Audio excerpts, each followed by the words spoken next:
Hello दोस्तों, कैसे हो आप? आपका बहुत बहुत स्वागत है हमारे YouTube चैनल यूजफुल टिप्स में। आज के हमारे इस वीडियो में हम जानेंगे कि प्रेगनेंसी कैसे कंसीव होती है, यानी महिला को गर्भ कब ठहरता है।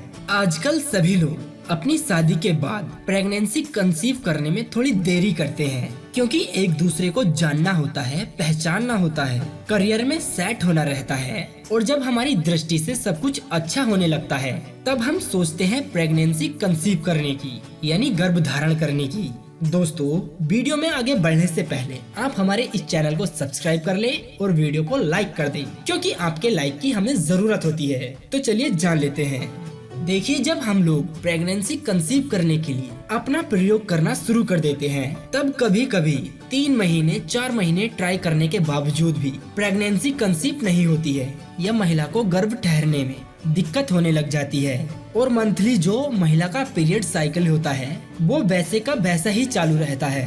तो ऐसे में हम लोग बहुत टेंशन में हो जाते हैं, और फिर उसके बाद हम लोग डॉक्टर के पास मिलने चले जाते हैं। तो चलिए दोस्तों, आगे हम जानेंगे प्रेगनेंसी कंसीव करने की प्रोसेसिंग कैसे होती है। जब महिला का पीरियड साइकिल नॉर्मल रहता है, लगभग 23 से 28 दिनों तक का होता है, तो महिला के पीरियड के पहले दिन से ही एक अंडा उसके अंडकोश में बड़ा होने लग जाता है, जिसको हम अपनी भाषा में फोलिकल कहते हैं। ये फोलिकल अंडा एक छोटा सा होता है और धीरे धीरे अपने आकार को बढ़ाता है।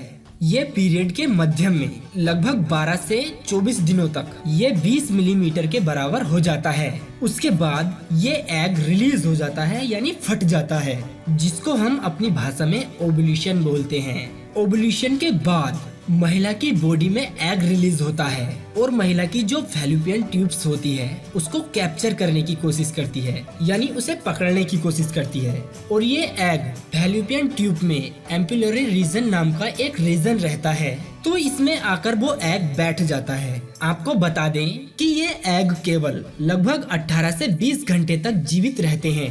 उसके खत्म होने की सीमा 20 घंटे के बाद होती है, यानी वह 18 से 20 घंटों तक जीवित रहता है। उसके बाद वह मर जाता है, और उसी दौरान उस एग का पुरुष के स्पर्म से मेल हो जाता है, तो प्रेगनेंसी कंसीव होने के चांसेस बन जाते हैं, यानी महिला को गर्भ ठहर सकता है। मान लो कि 18 से 20 घंटों तक उस एग का पुरुष के स्पर्म से मेल नहीं होता है, तो आने वाले 14 से 15 दिनों के बाद महिला को नेक्स्ट पीरियड शुरू हो जाते हैं। जब महिला को पीरियड्स नॉर्मल होते हैं, यानी महामारी नॉर्मल होती है, लगभग 23 से 28 दिनों तक की रहती है। अगर आपको प्रेगनेंसी कंसीव करनी है तो पीरियड के 12वें दिन से 20वें दिन तक आपको संबंध बनाने चाहिए, क्योंकि अंडकोश के बाद महिला के शरीर में पुरुष के स्पर्म लगभग 5 से 7 दिनों तक जीवित रह सकते हैं, और उस दौरान यदि महिला का ओव्यूलेशन हो रहा होता है तो महिला को प्रेगनेंसी कंसीव के चांसेस बढ़ जाते हैं, यानी महिला उस दौरान गर्भ धारण कर लेती है। लेकिन दोस्तों, इसमें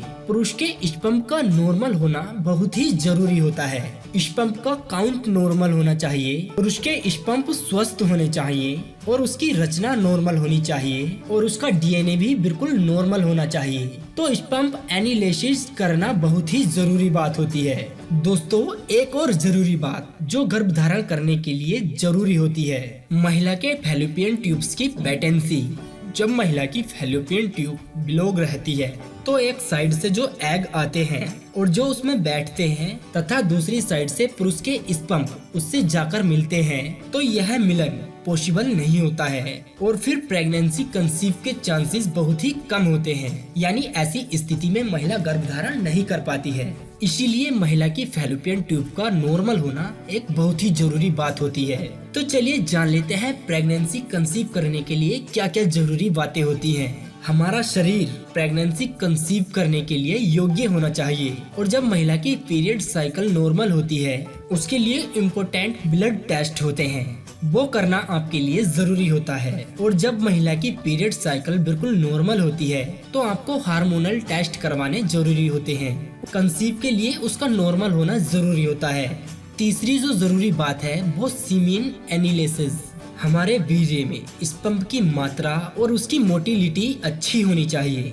और जरूरी बात यह भी होती है कि महिला के फैलोपियन ट्यूब की पेटेंसी अच्छी होनी चाहिए, बिल्कुल नॉर्मल होनी चाहिए। ट्यूब बिल्कुल खुली होनी चाहिए, वह बंद नहीं होनी चाहिए। तो दोस्तों, आज के हमारे इस वीडियो में हमने जाना कि प्रेगनेंसी कंसीव करने के लिए हमें क्या करना जरूरी होता है। तो इस विषय में अगर आपके कुछ सवाल हैं तो हमें कमेंट बॉक्स में लिखकर जरूर बताइएगा।